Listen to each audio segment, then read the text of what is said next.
Alright guys, I want to talk to you about asylum seekers. It is a hot political issue here in Australia, and it has been for quite a while. It's been for about 10 years since John Howard was Prime Minister here, and he sort of made it a political issue to his advantage by sort of demonising these people. And since then it's been a slippery slope of, let's just say these people have been a political football message. Anyway, it is a hot political issue, and it's one that is not going away in a hurry. Unfortunately, a lot of the debate around it has been based on, let's just say, not fact.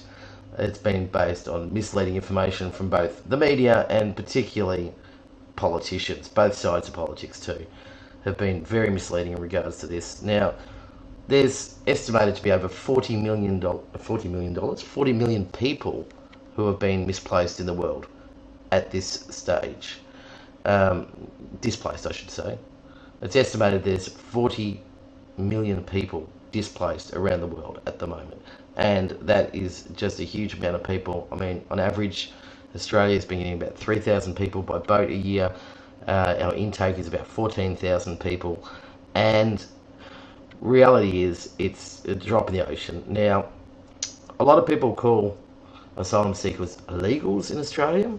Now, that is totally misleading. They are not arriving illegally under the United Nations Human Rights Convention, the UNHCR, which Australia is signed up to and is legally obliged to stick to. We have to accept asylum seekers and process them to see whether they are genuine refugees or not, and that is whether they arrive by land, sea, or air.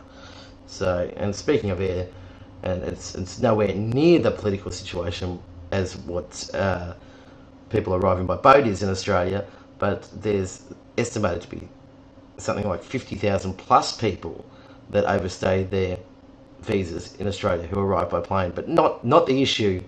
Doesn't get the media attention that the boat people get. And okay, so there's also a big misnomer, a big fib going around that there's a queue that these people should join, and that you know, you've got to realise what an asylum seeker is before you can realise that there's no queue.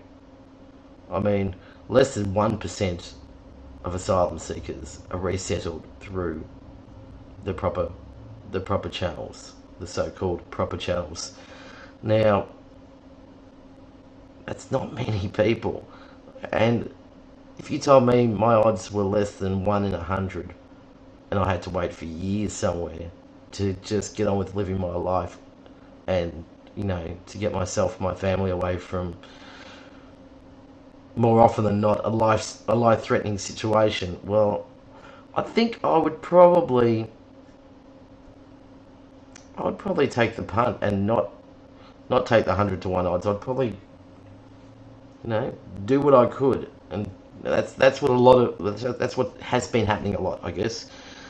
And so there is no queue to join. As I said, less than 1%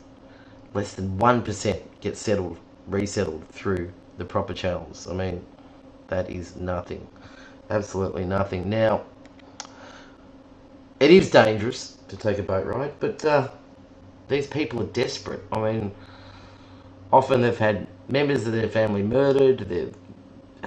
Look, some of the things are just horrible. And the places that they are escaping persecution from are just some of the worst places in the world. And there is no way we would want any of our families or our friends to be in the situations that they're in. So it really saddens me that we're not compassionate in this country, and that, well, I think we are, but I think people are getting swept up by the media bullshit and by the political bullshit, and led to believe that it's this huge problem, and it's not a problem. We should be looking at the news and saying that another boatload of people was rescued, but we're not. We're seeing another boatload was intercepted. Yeah. I'm proud to be an Australian. I'm proud to be an Aussie in many, many, many ways. But one thing that doesn't make me proud is the way that asylum seekers are treated in this country.